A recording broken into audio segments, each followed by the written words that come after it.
Hi everyone, so I'm Charmaine from Paw by Blackmores, and I'm very excited tonight to introduce Dr. Debra Canapp this evening as our speaker for the second part of 2 webinars in this new emerging field of veterinary sports medicine and rehab.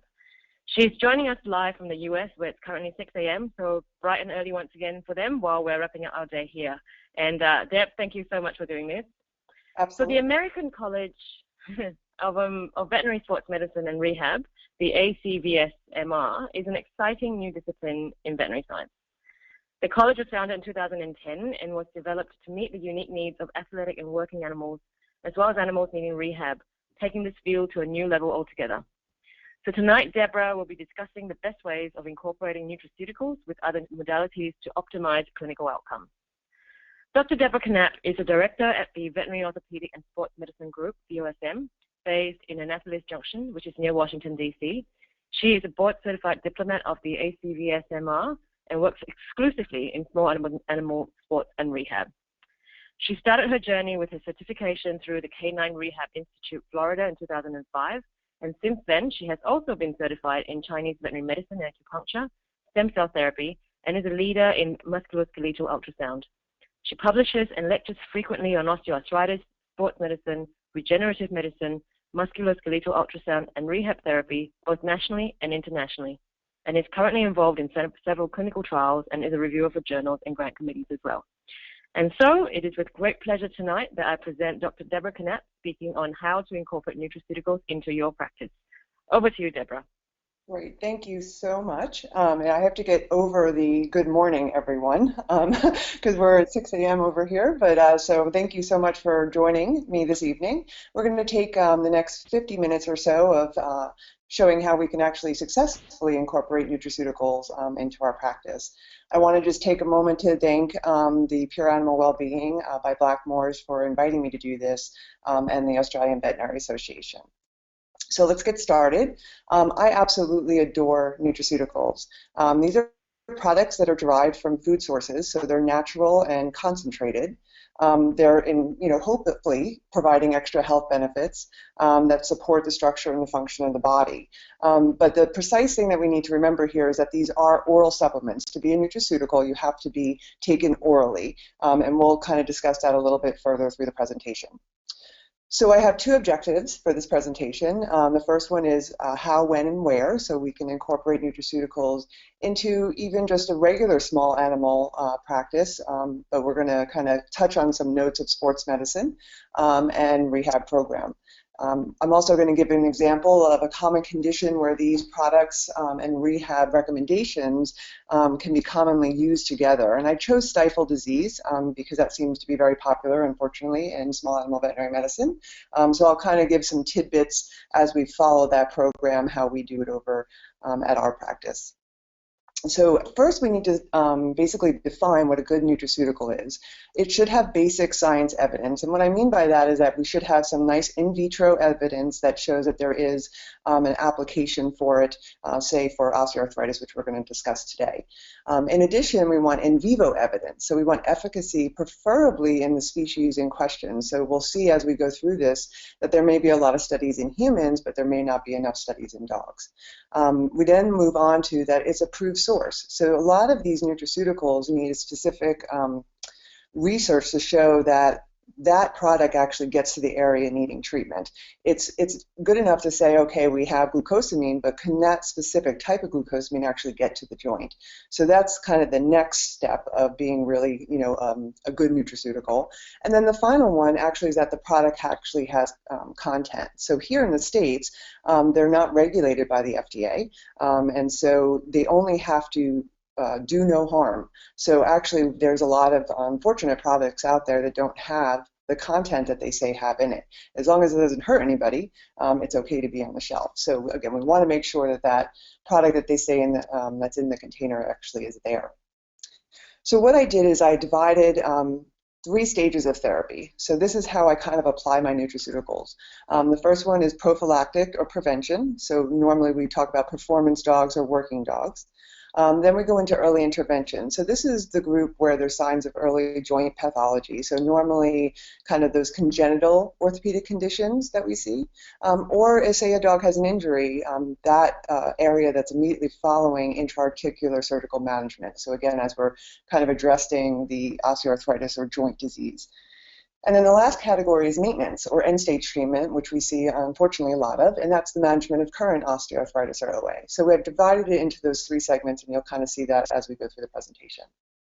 So we'll start off with the prophylactic area. Again, this usually incorporates performance in working dogs. I initiate therapy on the onset of training, which again here in the States is usually about a year of age. We prefer that the growth plates be closed before we go ahead and initiate kind of significant training, jumping or impact training.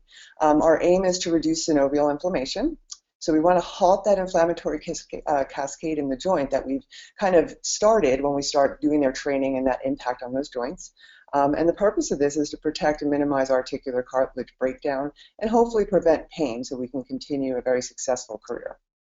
So we know, courtesy of Dr. Noel Fitzpatrick, that constant trauma or impact onto these joints happens and it causes repetitive micro trauma.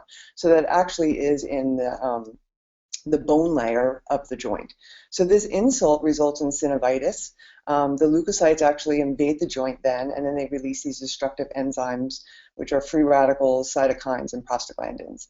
What happens here is then we damage the articular cartilage matrix, and we go into this kind of vicious cycle of osteoarthritis. So we start off with injured cartilage, which leads on to proteoglycan degradation and loss of elasticity. That actually impairs our nutrient waste exchange. So now we have this debris and enzyme release happening in the joint that has the inability to block inflammatory cells, which causes those synoviocytes and to enhance inflammation and create pain.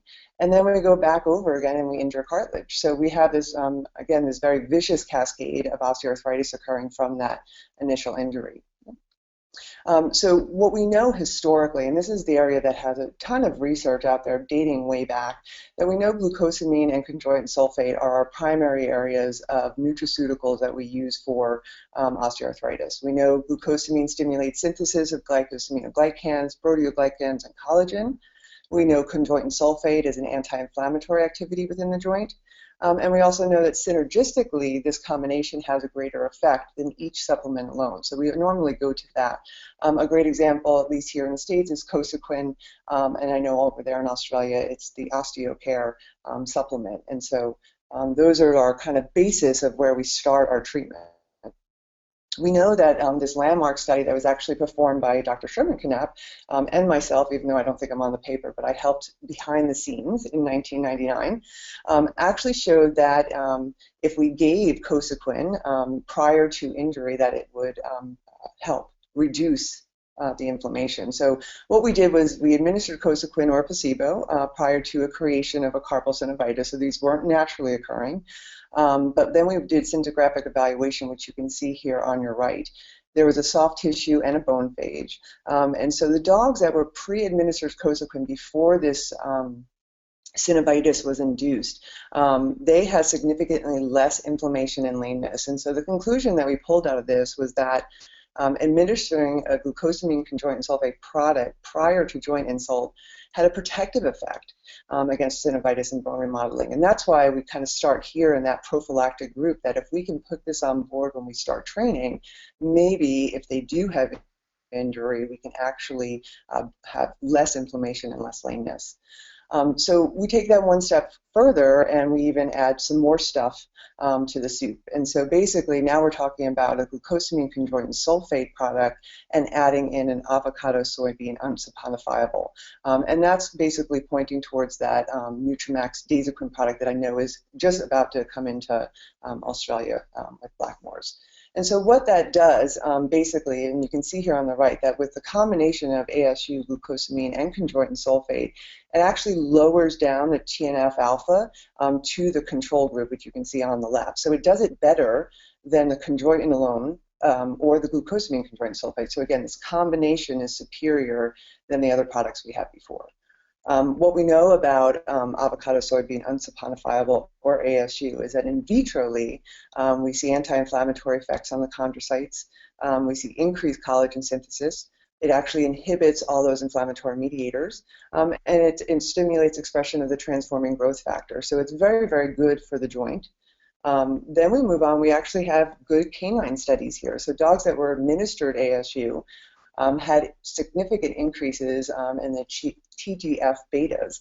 And basically, they're stimulators of extracellular matrix production, and they counteract IL-1, which also induces cartilage degradation. So again, very safe or very effective in supporting the joint. We move on to another canine study, and these dogs were administered ASU versus control dogs. And they had less severe cartilage lesions, reduction in bone loss, and decreased cartilage levels. So the conclusion that we came from here is that ASU is actually a very protective nutraceutical, especially when we add it on to the glucosamine chondroitin sulfate and the other parts of those products.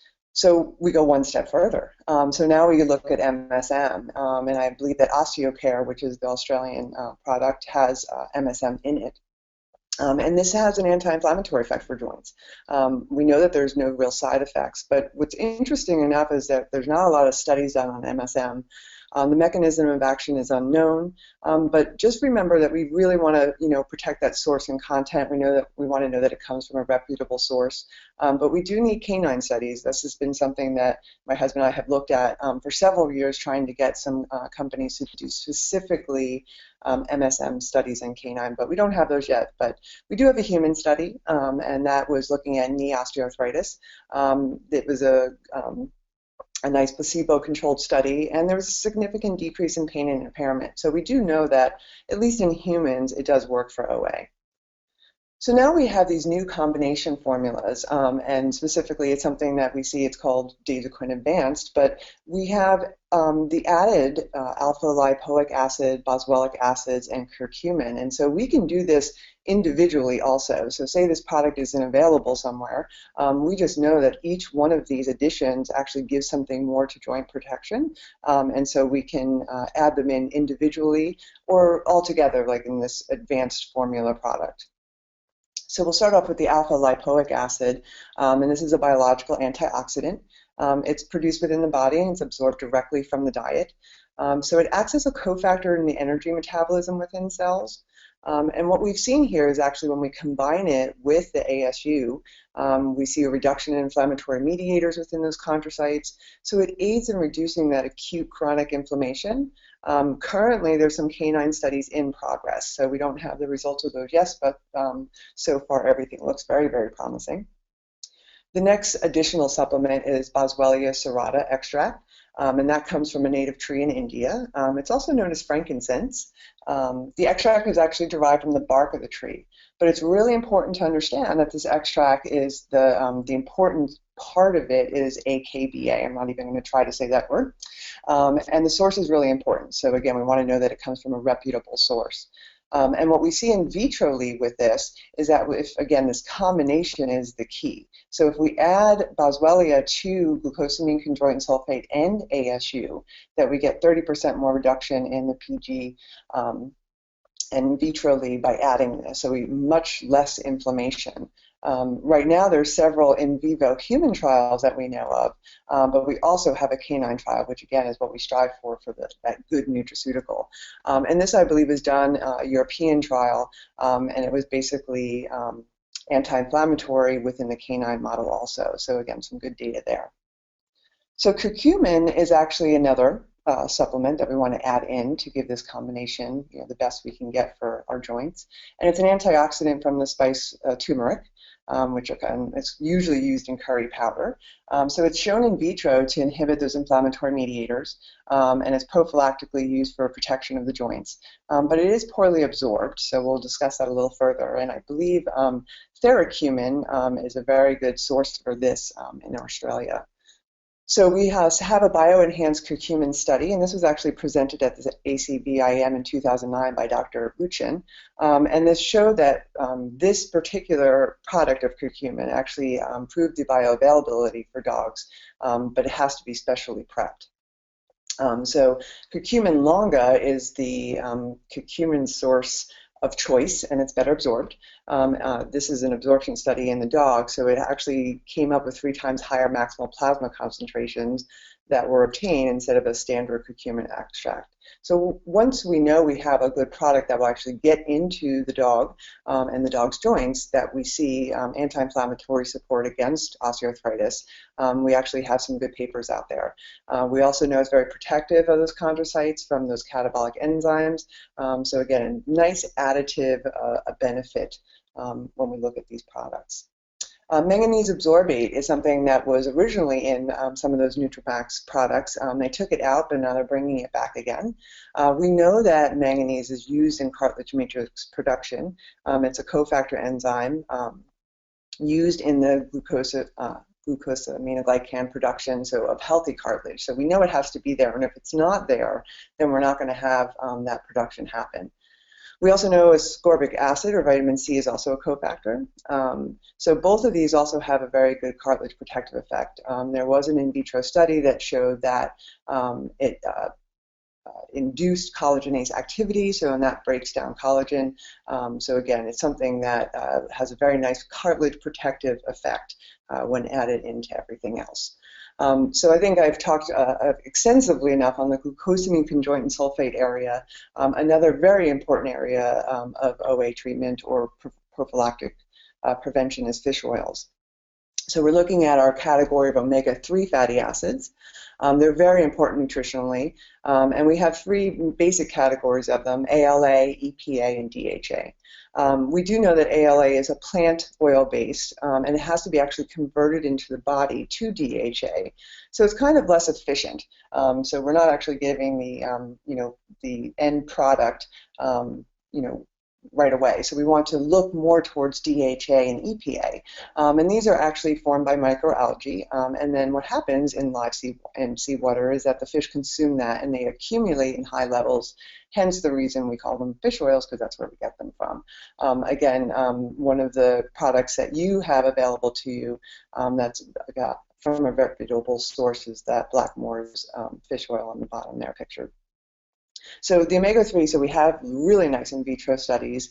We know that the omega-3 fatty acids suppress inflammatory mediators. EPA was the most effective, followed by DHA. And then again, ALA, because it has to actually be converted over in the body, so it's less efficient. Our canine studies, definitely some great ones out there also. So dogs with osteoarthritis were actually given a commercial dog food or test food that actually contained 3.5% fish oil. So a very, very high percentage of fish oil in this diet, but we did see a significant change in peak vertical force between days 90 and 0 for the test group as compared to the control group. So definitely very effective in reducing that OA inflammation and pain.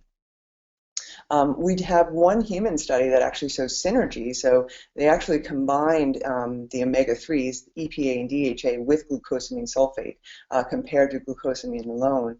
And they actually saw this combination to be superior. So osteoarthritic symptoms were reduced by the end of the study. So instead of just having glucosamine, once again, if we use kind of a multimodal approach or multi-nutraceutical approach, we actually see a benefit.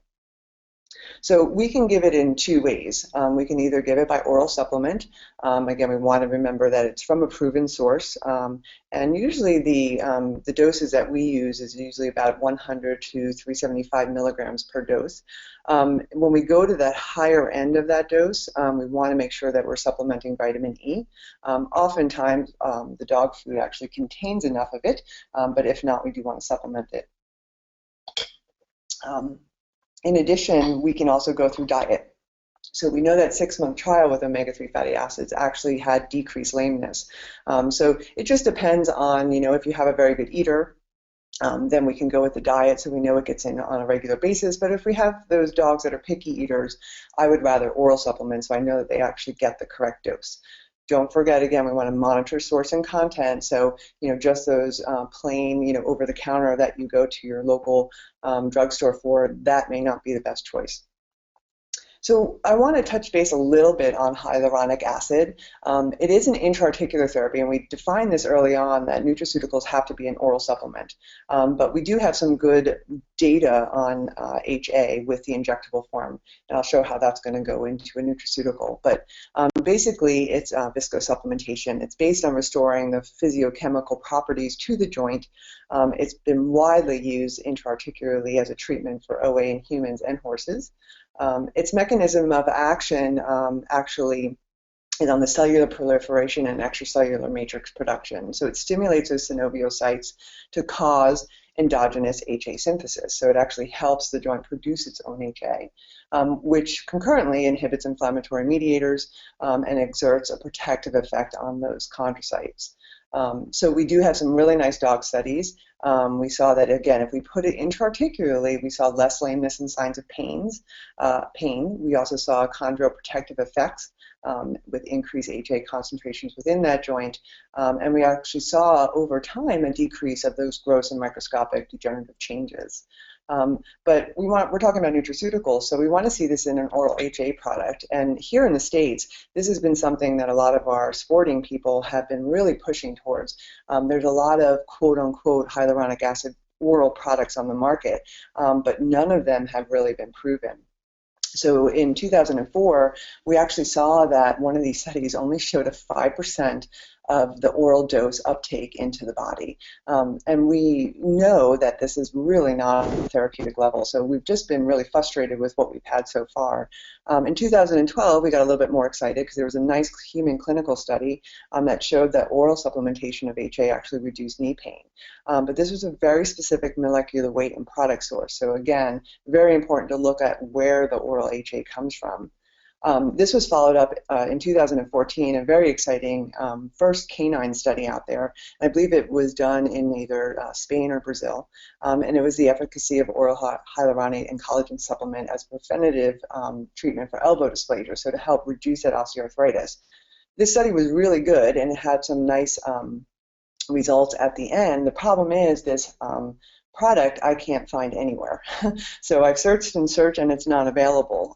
So it was hard for me to look at content and where they source the HA from. But again, I think a little bit more data on the oral HA supplement. I don't think we're there yet, but I think there's hopefully some more promising things coming in. So which nutraceutical product to recommend? Again, at least here, unfortunately, in the States, there are thousands and thousands of products, and we really, really need to watch that source and content. So there was a very, very good study, and even to this day, we actually quote this study done in 2000 at the School of Pharmacy.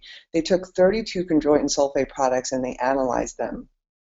84% of those products did not meet label claim. They ranged anywhere from 0% of chondroitin sulfate within the product to 115%.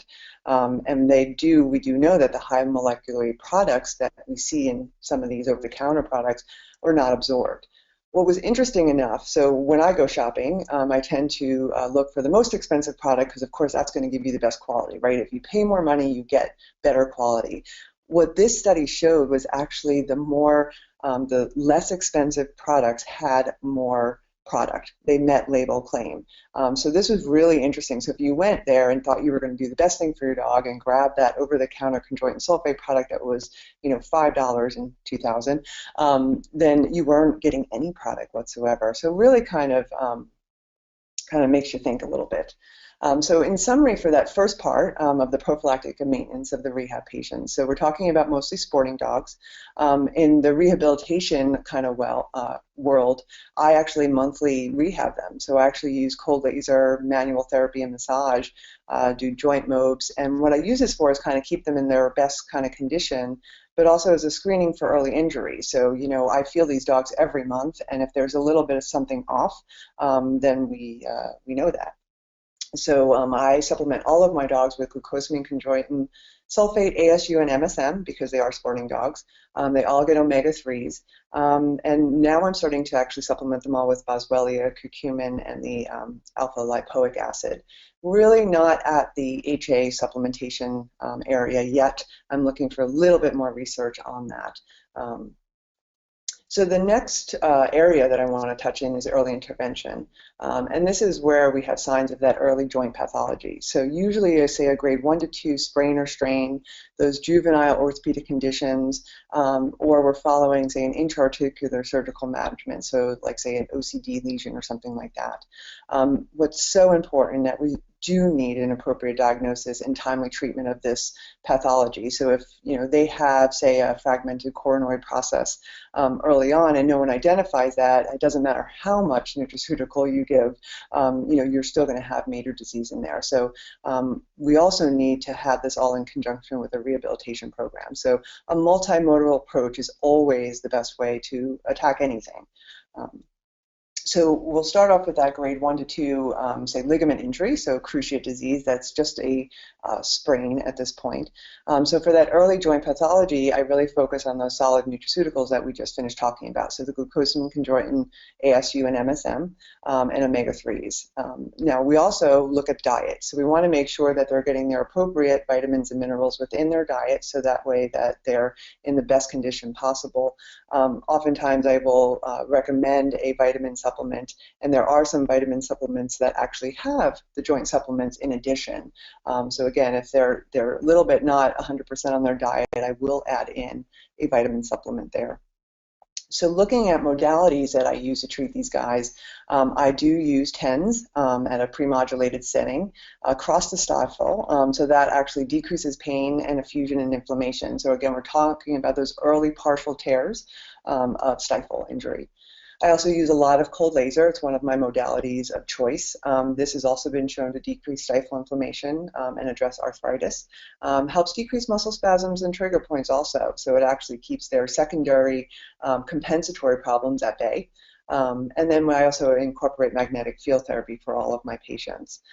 There's actually no current research for rehab for partial stifles, but there was a nice study done in 2002 that showed that postoperative rehabilitation for dogs that have had a cruciate ligament surgery really should be considered. So we have a little bit of research support out there for this.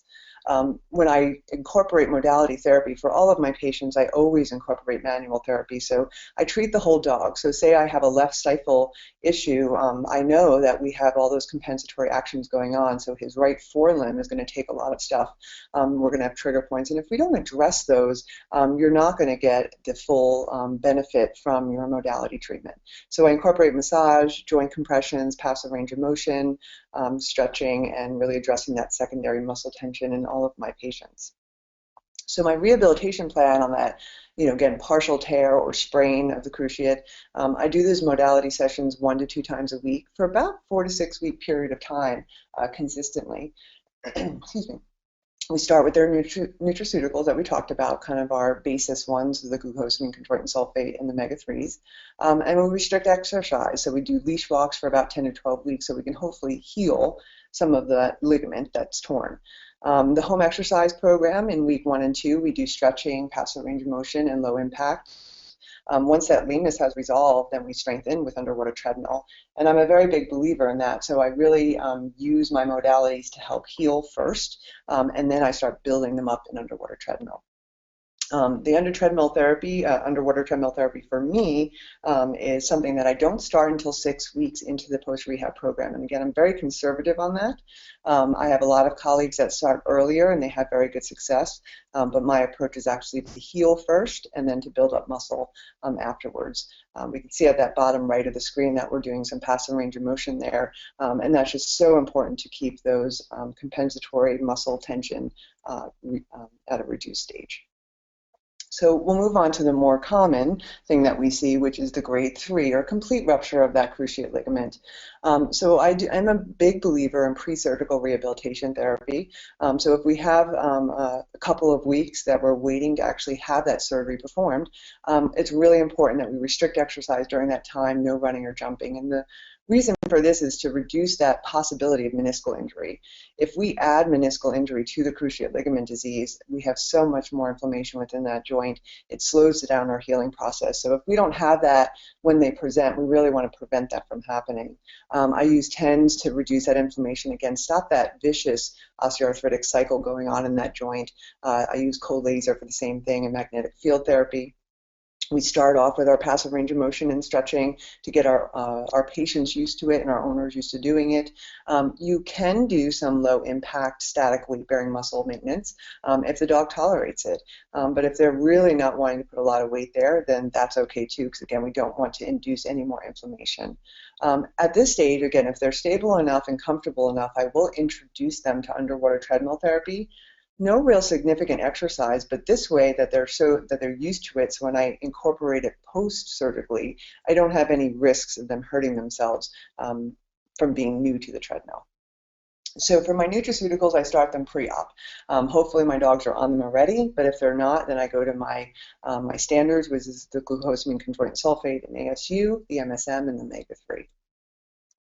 So TPLO surgery is actually our preferred technique at VOSM. There's many techniques out there, but again, this is what I have experience in. So basically what we see is that a return to full function and work, especially for our sporting dogs, within 2.5 to 4 months. What we have seen also is that when we combine this with nutraceuticals and rehab, we actually see a decreased percentage of contralateral rupture. This is actually a current retrospective study that we're doing at VOSM. I think we have over 2,000 patients, and we've actually seen so far that there's a statistically significant reduction in that contralateral rupture of the CCL with increased muscle mass prior to return of free activity. So if we use our rehab and our nutraceuticals appropriately and we get that muscle mass equal before we return them activity, we can actually see that reduction in that contralateral CCL. So really, really exciting stuff there. Hopefully that paper will be out by the end of the year. So as we move forward, so say we perform the surgery, be it whatever it is, that first 2 weeks post-operative, we keep them in a soft padded bandage for about 12 hours, but we remove that and use cryotherapy, or actually, and I don't know if this is available in Australia. If it's not, you definitely should get it there. It's called Game Ready. It's a compression and cryotherapy modality. So it actually causes compression while it's running the cold fluid through that wrap.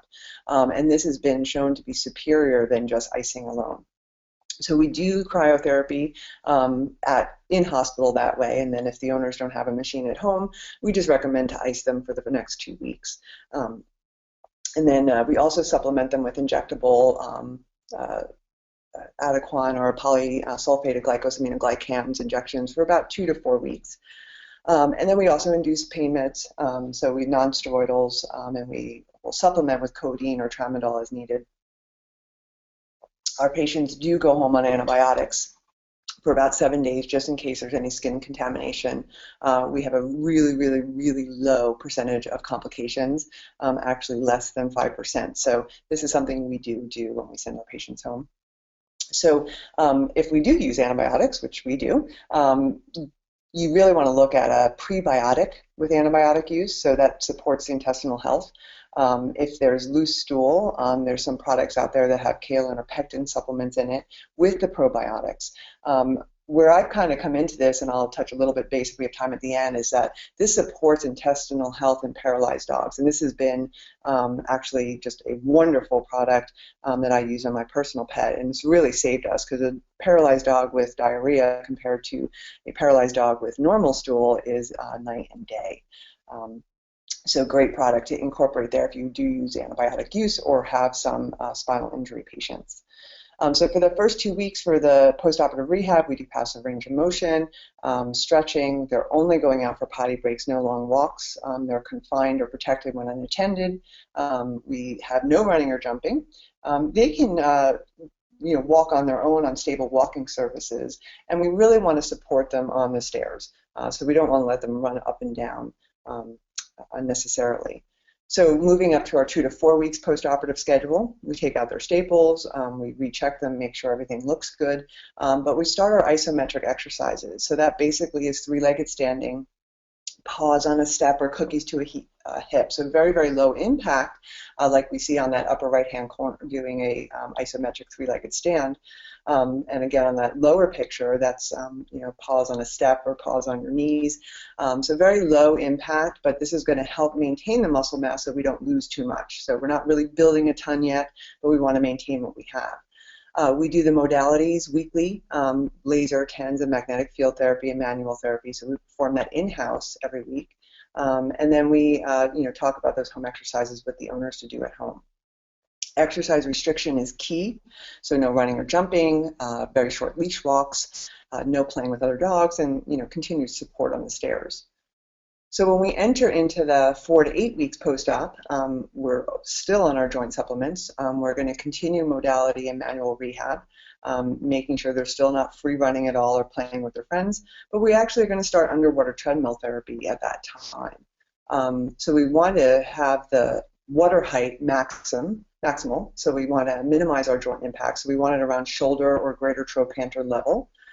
We have a slow speed, so that's going to aid in our joint proprioception. So we're not racing or conditioning here, but we really are trying to reinforce that proprioception. Gradual increase in the duration of work. And then what you can see here, what this dog is demonstrating, is that if they did have forelimb problems, you can actually adjust your underwater treadmill therapy to just work the back end by letting them cheat a little bit on that stuff. But more importantly, so if we have dogs that have a history of urinary tract infection, we can actually add in urinary tract health supplements. So we're looking at the cranberry extracts. So they actually incorporate some packs, and the bioactive packs are what's very important for these products to work. So they inhibit the adhesion of E. coli bacteria to the bladder. So when you're looking at these products, you want to make sure they have the bioactive packs that are needed for the anti-inflammatory, anti-adhesion activity. And this is going to support bladder health in paralyzed dogs also. So those dogs that have to be expressed on a daily basis, sometimes, if you don't get to them as fast as you need to, or they retain some urine, urinary tract infections are a big time problem. So again, we can use this in our paralyzed dogs, but also those dogs that tend to have some issues in the water when we're going through that underwater treadmill therapy. So we've reached our 2-month postoperative recheck. Here at our practice, we do goniometry and limb circumference every time we recheck them. So we usually see at this stage that our passive range of motion has improved. It's usually normal at this point. We have mild to moderate muscle atrophy. We continue with our modalities and manual therapy as needed, but we really have shifted over this time to underwater treadmill therapy. And as they proceed and build up muscle through that, we actually lower the water height to mid-thigh. We increase our time and speed. If they're, again, going to according to schedule, then we adjust our home exercise program. We increase their duration and the angle of their repetitions. So more intensive exercise. We do active muscle building like circles and cavalettis, and they stay on those joint supplements that we initiated in the beginning. So we've reached our 3-month recheck. Usually at this time, they're healed. We usually don't need further rechecks except when we don't have that muscle mass that's equal. So if we still have muscle atrophy or we see that osteotomy site still apparent, then we continue to recheck them until we can get that muscle mass back up. We continue joint supplements for life. Any joint that's been affected by an injury will develop osteoarthritis in the future. By giving these joint supplements, we can reduce that to the minimal amount that can happen. So we, again, go with that glucosamine chondroitin sulfate, the ASU. It depends on if they're a sporting dog or not that I start MSM right in the beginning. If they're just a companion dog, then sometimes I hold that off, keep that in my back pocket until they show some issues later in life. But if they are sporting, I do automatically incorporate that in the beginning. And then again, those omega-3s. So for return to function, our program is that we actually increase their walks and jogs for a period of 2 to 3 weeks. These dogs should have normal muscle mass when they're released to off-leash activity. So we basically have a long walk, and then we have 5 minutes off their leash. We decrease their walks, their pre-walk, and we increase their off-leash time for a period of 2 weeks. So that way, at the end of that time period, they're free running in the backyard. At 4 weeks, we introduce other dogs, and they should be back to most of their normal activity. And the key here is just gradual. If anything is, unusual that they want to do, we just make sure that they're doing it in a gradual approach to get them back to it. If they have muscle atrophy, we continue muscle building exercises or even underwater treadmill therapy. And as soon as they have close to equal muscle mass, we'll get them back into their normal activity. And this is the stage that we actually start their retraining program if they're in a sport. So the last area that I want to touch base on is that end-stage degenerative joint disease. Every practice in veterinary medicine sees these guys. You don't have to be a sports medicine practice, but we see OA affect our patients, tremendously. So they're mostly older patients. They can be sporting or companion. They have a history of joint disease. There's significant degenerative joint changes that we see on radiographs as pictured here to the right. So they're usually quite severe when they get to us, especially if we've had no support for them prior to the stage. We know the etiology of OA can happen with either a normal load on an abnormal joint or an abnormal load on a normal joint. So say we have a normal load, but we have a congenital defect. This is going to result in cartilage inflammation and synovitis. And then we're going to have joint pain and disability. We're going to lose that articular cartilage and we'll have a lot of bony remodeling like pictured above. If we have an abnormal load on a normal joint, say like a sporting dog or a working dog, same thing happens. So the results are the same. It can come from either something that they were born with or something that from their work. So once we incorporate or enter into this vicious cycle, they decrease their exercise. So if they have joint pain, they're not going to be as active as they should be. Then we see our muscles atrophy. This increases the stress on the joint capsules, ligaments, and cartilage because they don't have the muscle to support them. Therefore, we injure our cartilage and our subchondral bone. This starts off an inflammatory mediator process, and it decreases our pain threshold. So we go back into that vicious cycle of just not wanting to do the exercise again. So we need to stop it. This slide here is a great representation of the different areas in the osteoarthritis cascade that we can apply nutraceuticals to and stop the cascade or inflammatory process. So we have a lot of areas we can enter into. So whenever we're looking at treating OA in the companion, performance, or working dog, we're aiming at reducing that synovial inflammation, stopping that inflammatory cascade within the joint. We want to really slow down and minimize that articular cartilage breakdown and ultimately reduce pain. That's our primary goal. So as soon as we see these problems, we want to initiate therapy to get the best outcome. So at least here in the States, unfortunately, we have a lot of overweight animals. So obesity increases those loads on the joint. So we want to control their diet. Here in the States, we do have some weight loss meds, which I don't really support because I feel like we can control our patients' diets as owners and as doctors as compared to humans when sometimes they don't have as much self-control. So I don't think there's a real need for those weight loss meds, but nutraceuticals can help, and it's a natural approach. So L-carnitine actually facilitates the metabolism of fatty acids. I was first introduced to this in a sporting dog population. Our dose that we use is 500 to 2,000 milligrams per dog, or 2 to 3 milligrams per pound in older dogs. And what this does is it actually supports lean muscle.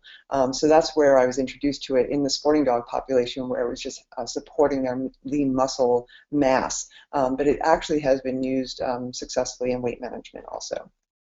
So rehab for OA, I use all my modalities, my co-laser, TENS, microcurrent and magnetic field. I incorporate my manual therapy with my joint mobs and my stretches. As soon as they're comfortable enough, I start them in underwater treadmill. This is going to help maintain their muscle mass.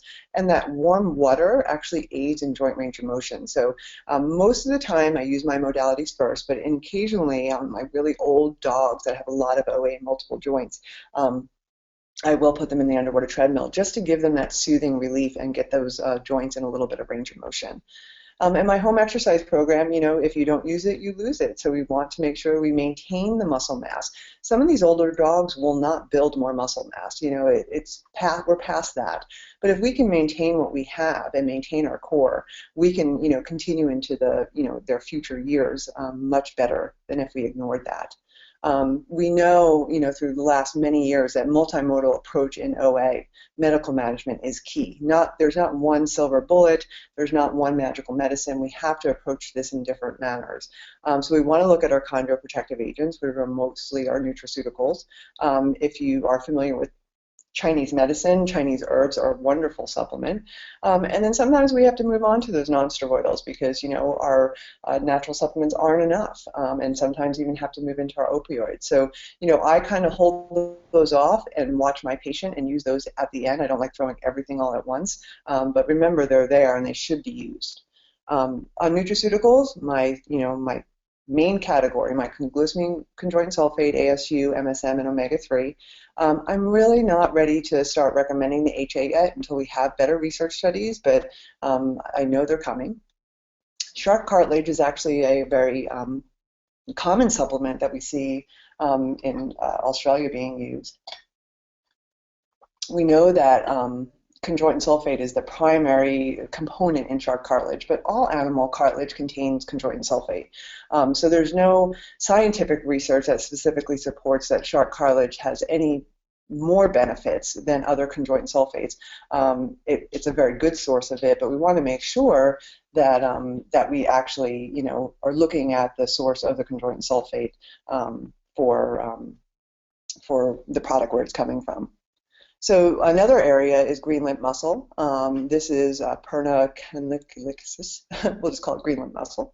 It's a combination nutraceutical. So we see lipurinols, chondroitin sulfate, vitamins and minerals, and omega-3. I know that in the States it's Glycoflex, but over in Australia it is for osteosupport. And so again, the source and processing for this green lint mussel is very, very important.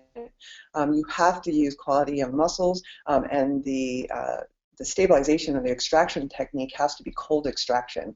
And I know this is done in your osteosupport, but this is very important. So if you don't collect it from the appropriate types of mussels, you will not get this product in useful form. So there's many human and canine trials, and we do see significant pain relief from OA. Abalone is another product, and this affects the catabolic pathways in osteoarthritis. It's used in combination products again, so it's not just used alone. There's some really good data in vitro and in horse to show anti-inflammatory and cartilage production. And there's a really good study that was presented at ACVIM in 2013, which was a canine trial. There was a little question about the results being statistically significant, but there definitely is some use information in there.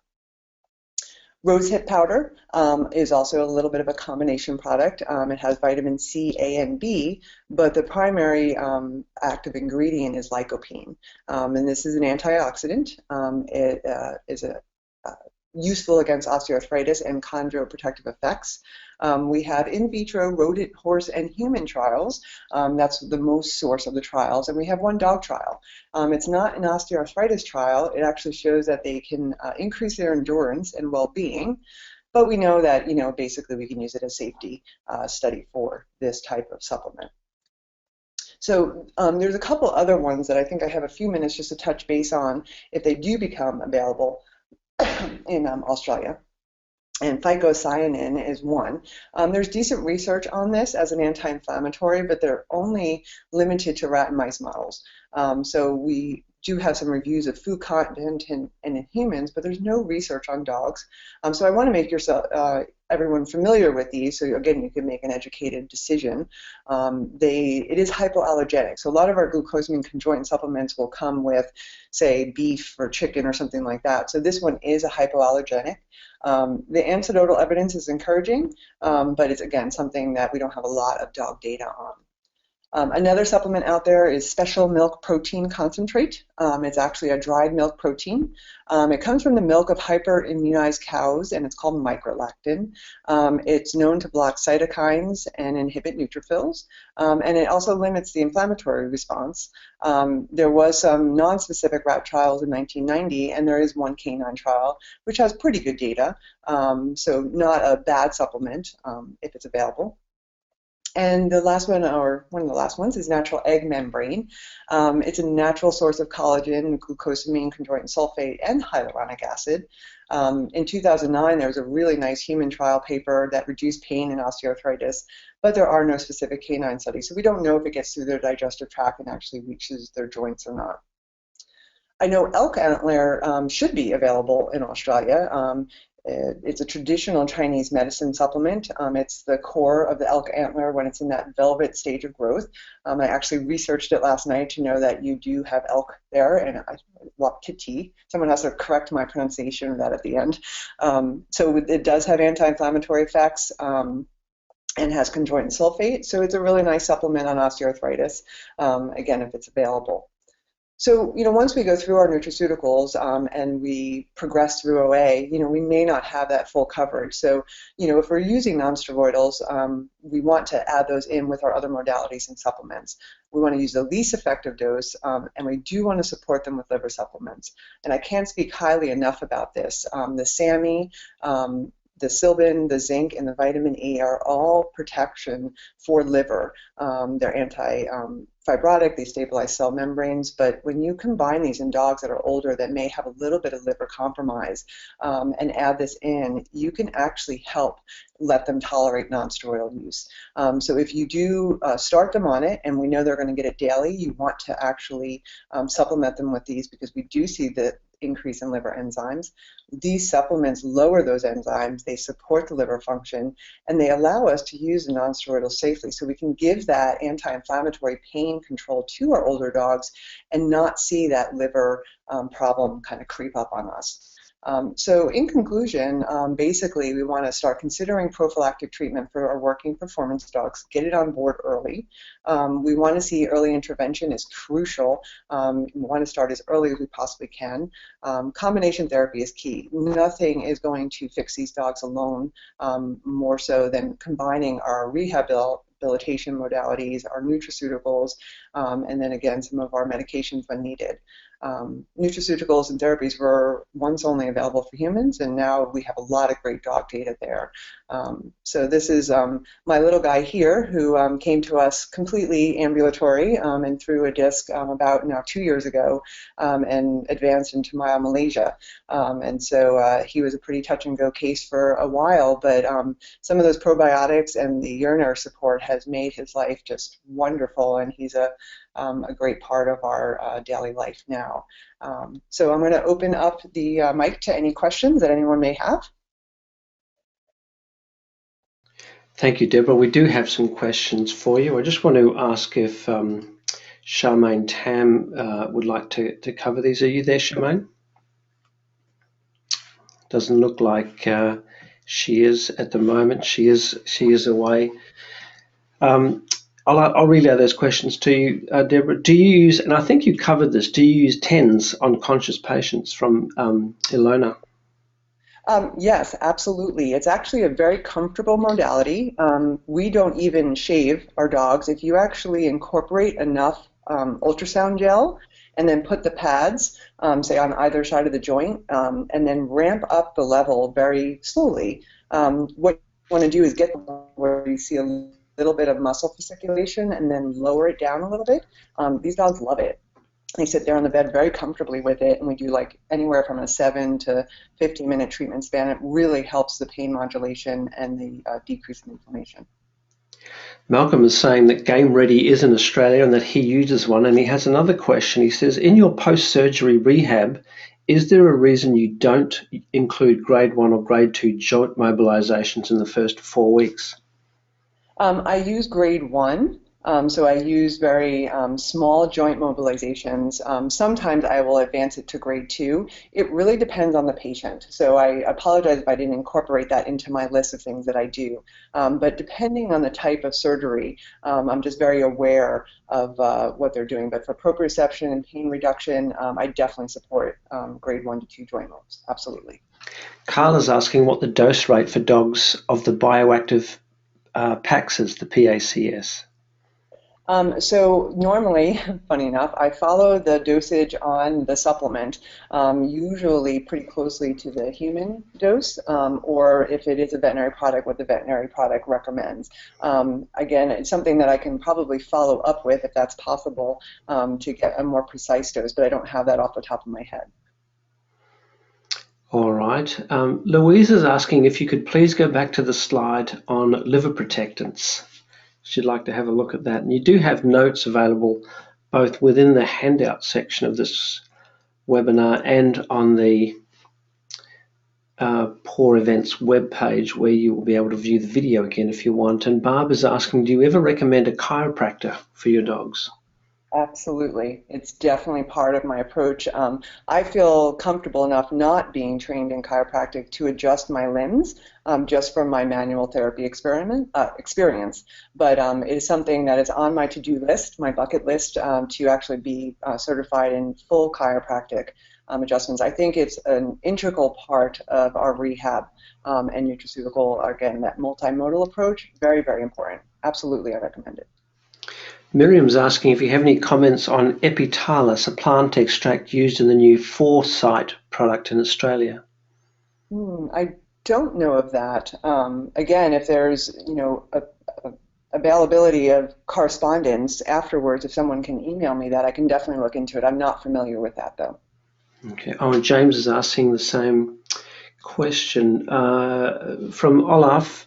When using the PSGAG, are you using 2 times injections at 3 milligrams per kilogram per week for 4 weeks, so a total of 8 injections? If so, why do you use this? I'm just going to move the screen. If so, why do you use this versus the standard 1 per week for 4 weeks? That's a wonderful question for my husband. I do it because he tells me to. So I know that we came up with that formulation from some really good data that he has from the orthopedic journals. And again, if there's a possibility we can get an email, I can definitely forward that.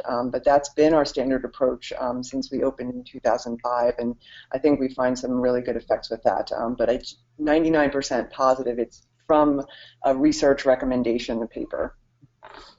Simon's asking about the Pentasan Cartrophin. Do you give 2 injections per week for 4 weeks? Which one was that again? I'm sorry. He's saying Pentasan and then slash Cartrophin.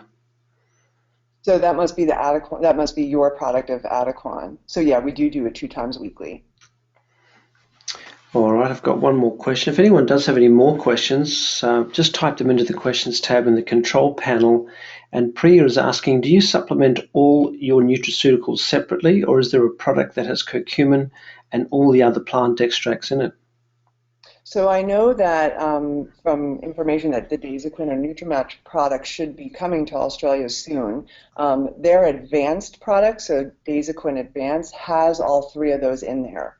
What I don't know is what the availability in Australia will be of that product. So again, I know that Dasequin is definitely coming, so if that's the only product we have for a while, then you can actually supplement each of those individually until that full product comes. But hopefully that will be out there for you. And Priya also has an interesting question. She's asking, is there an effective method of educating people on the importance of using all of these supplements? Effective method. It seems like when I'm in the exam room and really kind of addressing the different needs of my patients, what I tend to do is not try to sell them the products, but try to recommend what I do for my own dogs or my own patients, and that seems to go over really well. I also explain to them that I use the research as support, and I also pick out my main ones. So, I mean, there's so many supplements here in the States for dogs, it's absolutely insane. People come in with bag loads, but what I try to do is pick out my 3 main ones, and I think my clients respect that. And so I'm not recommending everything off the shelf. I'm, telling them the tried and true, and I think that goes over the best on education, at least on my side. Great. Louisa's got a question about Adequin. What dose do you recommend, please? That's the polysulfated glycosaminoglycan. So that's the 2 times a week for the 4 weeks. So that was on the left side. Sophie's saying the Cartrophin injection, usually 4 injections per week for 4 weeks. So you double this. Why is that? So if she's saying it's usually 4 injections, so we only do 2. So again, I'm just not sure. Maybe it's the dosage of the product because we don't have that specific product here. So again, I think it's a little bit of not knowing exactly what the milligram per ml of that product is. All right. Bob is saying that Pentasan is not available in the US at this stage for dogs. Yeah, that's what I think it's coming though. I think I've seen some information about it. And again, if we can get an email of the different products, I can look up and then at least get a dosage back to everyone. And Barb is saying that she would like to improve her massage therapy skills. Do you have any suggestions for her? So here in the States, we actually have some manual therapy courses. So it's something where that's, a whole nother hour lecture. So it depends on, what's available, I guess, in Australia. But if you're willing to travel, I know that there's definitely some courses. And I believe in the States, there's actually some online courses also where they kind of go through the approach of massage and manual therapy, and you actually have to video yourself and test through it. I think you do have to eventually maybe fly over and make one appearance, but most of it's done online and with videotaping and showing technique. So there's definitely a bunch of programs out there to help with manual therapy application. Olaf is asking if you've got an opinion on Sush's Blend, a supplement that's used a lot in Australia. I believe that's, I think that's the rose hip powder one. Again, that is a very... Sorry, Deb, my audio just came back in. Great. One is the one that contains the shark cartilage and abalone, I believe, and the green lip mussel. Yeah, okay. Yeah, so I mean, what I read about that and researched through it, again, it seems like very good source and content, so a reputable source. And again, the information I found about each one of those specifically definitely supports reasonable efficacy. So. Gwyneth's got a question. She thought she'd recently read about adverse effects of L-carnitine in humans. Is there anything known about this in dogs? I have not seen adverse effects. I think if one of the areas that I do see, if they get a little overzealous with the supplementation. So some of our sporting people think a little bit is great, a lot is good. So we want to make sure we stay within that dosage. I think the same problem is for humans. So again, if you overdo that supplement, you can definitely run into areas of a problem. So we just want to make sure that we adjust it to the patient, starting with the lowest possible dose and then increasing it, but only incrementally and staying within that dose range. Louise is wanting you to, if you could, highlight your 3 main recommendations. What would they be? So again, it would be the glucosamine chondroitin sulfate, with ASU, and that would be that Dasequin product, with MSM. And again, I think your osteo support, if I'm correct, has the MSM and the glucosamine chondroitin sulfate. So until you have the availability of the Dasequin, that would be my first, and then the omega-3s. So definitely that's what I have all my base patients on, and then I kind of move from there depending on their needs. Alison has perhaps a comment. I'm not sure if it's a question. It's just broken up a little. Alison, correct me if this is not quite the question you're asking, but 100 milligrams per mil usually do 4 times weekly doses of pentosan and cartrophin in Australia. Is that right? Would that be your dose, Deborah? Yeah, so again, we don't have that pentosan in the States, but if we can get that as an email, then I can definitely look into it. So I have no problem in doing that. I just don't have experience with that. All right. You've got a substantial number of comments coming through thanking you for tonight, and that was our last question. Just one more just popped up then, and it's from Olaf again. It's quite a long one. Let me just read it out quickly. Do you know of any online videos that clients can look at for them to do rehab post-TPLO in their dogs? He said he always runs short on time to show and explain the rehab, and if he could refer them to a site, that would be useful. So I don't know of a specific site. In our practice, we've made a CD of some of the important exercises, and I know that at least online, I think there's a couple of other veterinarians that have formed exercise CDs. Of course, that's to a cost. The patient or the client would have to buy it. But what we've done in-house is actually made a video. So I agree. Sometimes it gets extremely long in trying to discuss that with our clients and with our patients and showing them. We have over an hour discharge process in our clinic. But the CD helps tremendously. So I would recommend doing that. And that way you can send that home with them and then have them just come back with any questions. All right, terrific. That was our last question. You've got a substantial, a growing list of comments thanking you for your seminar. So very useful information by all accounts. So thanks, Deborah. Thanks, everyone, for joining us. And Deborah, great presentation. Thanks very much. We'll close it off there. Have a great evening. Thank you so much.